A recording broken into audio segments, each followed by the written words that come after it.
Keuntungan Saudi Aramco hampir sama dengan APBN Indonesia, sekitar 1.600 triliun rupiah atau sekitar 120 billion dolar per tahunnya. Keuntungan Apple Incorporated sepertiga APBN Indonesia, yaitu sekitar 750 triliun rupiah atau sekitar 50 billion dolar. Sales atau penjualan per tahun Aramco 360 billion dolar atau 5.100 triliun rupiah. BUMN Indonesia itu asetnya katanya 5.000 triliun rupiah, yang biasa kalau pebisnis punya prinsip dagang harusnya omsetnya 1:1 dengan asetnya. Ini kalau perusahaan swasta loh yang kita bandingkan, dan yang kelola oleh profesional yang tidak bercampur dengan tim ses pilpres untuk dapat hadiah jadi anggota komisaris. Juga balas jasa pendukung tim hore pejabat berkuasa menduduki jabatan untuk hadiah. Nggak ada yang begituan. Kalau benar dikelola, maka saya yakin BUMN ini bisa juga 5.000 triliun rupiah omsetnya dan tidak jago kandang tentunya,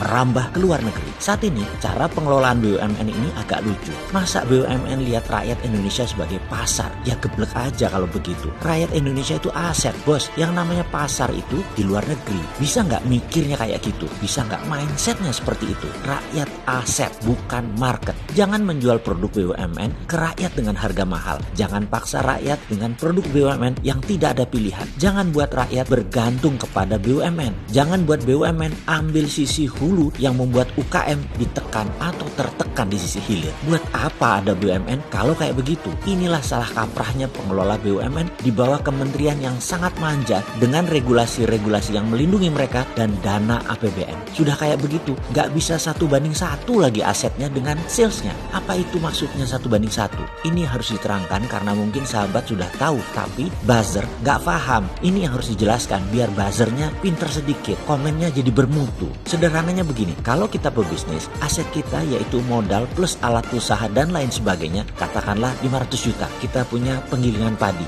Setiap hari menerima jasa giling dan dalam 1 tahun omset kita 500 juta. Profit kita bersih 20% atau sekitar 100 juta rupiah. Itu adalah nilai wajar biasa dan itu bisnis seperti biasa. Kalau bisnis bagus, itu sewaktu pengelolaan harus masuk rumus 1, 2, 3. Masuk 1, katakanlah 1 miliar, tahun kedua harus jadi 3 miliar. Yang naik 3 kali lipat itu biasanya 1 asetnya, 2 penjualannya, atau profitnya. Yang terbaik adalah omsetnya 3 kali naik dari asetnya, modal dalam hal ini. Itulah bisnis bagus yang masuk dalam rumus 1, 2, 3. Kalau masuk 1 dalam setahun omsetnya 1, itu wayai. Ya harusnya dapat, itu standar. Jadi kalau BUMN asetnya 5.000 triliun, omsetnya juga harus 5.000 triliun. Dan kalau untungnya 20%, ada 1.000 triliun untung BUMN dan ini akan menolong APBN. Sekarang berapa setoran APBN dari BUMN? Wis repot Eki kalau ditanya begini. Wis ruwet sudah, gemeter yang ditanya begini para pejabatnya.